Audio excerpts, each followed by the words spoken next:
दिल्ली के रहने वाले अमन और रिया एक अपने रिश्तेदार की शादी में मिले और शादी में इन्हें पहली ही नज़र में एक दूसरे से प्यार हो गया और प्यार इतने आगे बढ़ा कि इन दोनों की बात शादी तक पहुंच गई।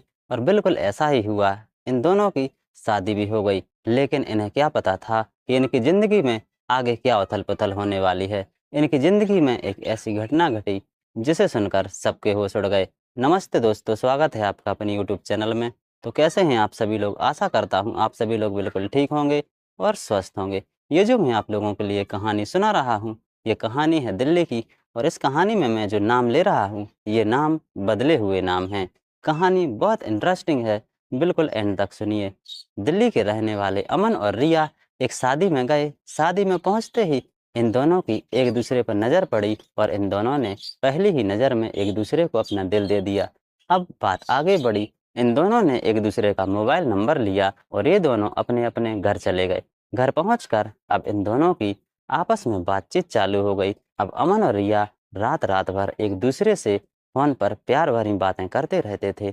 बात इतनी आगे बढ़ गई कि बात शादी तक पहुंच गई और कुछ दिन बाद इन दोनों की शादी हो गई। शादी करके जब रिया अमन के घर पहुंची तो कुछ दिनों तक मामला बिल्कुल अच्छे से चलता रहा। लेकिन कुछ दिनों बाद जो अमन था उसको रिया पर शक होने लगा। जो रिया थी वो फ़ोन पर किसी से बात करती थी तो अमन को शक होता था कि ना जाने ये किससे बात कर रही है। लेकिन अमन ने ये जानने की बिल्कुल भी कोशिश नहीं की कि ये अपनी सहेली से बात कर रही है या अपने मायके में बात कर रही है या रिश्तेदारी में बात कर रही है। वो ये शक कर रहा था कि जो रिया है वो किसी लड़के से बात करती है। जो रिया थी वो अमन को बार-बार बता रही थी कि मैं अपने रिश्तेदारों और अपनी सहेलियों से बात करती हूँ, मैं किसी अनजान लड़के से बात नहीं करती हूँ। लेकिन जो अमन था वो ये बात समझने के लिए बिल्कुल भी तैयार नहीं था। अमन बार-बार ये कहता था कि जब मैं घर से चला जाता हूँ तो तुम किससे बात करती हो? तुम किसी लड़के से बात करती हो। लेकिन जो रिया थी वो कह रही थी ऐसा बिल्कुल नहीं है। अब बात इतने आगे बढ़ गई कि इन दोनों का झगड़ा रोज़-रोज़ होने लगा। अब इन दोनों ने एक दूसरे से तंग आकर तलाक का फैसला कर लिया और कुछ दिनों बाद इन लोगों का तलाक हो गया। अब ये दोनों अलग-अलग रहने लगे। जो रिया थी वो अपने मायके में रहने लगी और जो अमन था वो अपने घर पर रहने लगा। लगभग 3 साल बाद उसी घर में फिर से शादी आ गई जिस घर में अमन और रिया की पहली मुलाकात हुई थी। तो 3 साल बाद जब अमन और रिया उसी घर में शादी के लिए पहुँचे तो फिर से इनकी मुलाकात हो गई और एक दूसरे को देखकर इनकी आँखें नम हो गईं और इन्हें महसूस होने लगा था कि हम लोगों पर गलती हुई है। जो रिया थी वो तो पहले ही समझा रही थी कि मेरा किसी के साथ कोई चक्कर नहीं है। लेकिन जो अमन था वो पहले मानने के लिए तैयार नहीं था।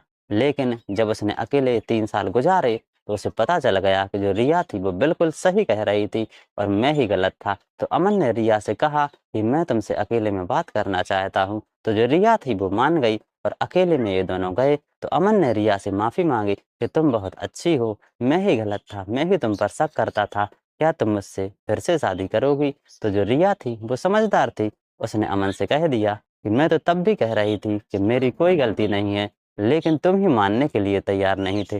तो जो अमन था उसने बार-बार माफ़ी माँगी तो रिया ने माफ़ कर दिया और इन दोनों ने कुछ दिनों बाद फिर से शादी कर ली और फिर से सुखी जीवन व्यतीत कर रहे हैं। तो ये जो घटना थी, ये घटना थी दिल्ली की। इसकी एंडिंग हैप्पी हुई है। तो कैसी लगी आप लोगों के लिए कहानी? कहानी पसंद आई हो तो प्लीज़ हमारे चैनल को सब्सक्राइब कीजिए, वीडियो को शेयर कीजिए, लाइक कीजिए, कमेंट कीजिए और बेल आइकन को प्रेस ज़रूर कीजिए। धन्यवाद।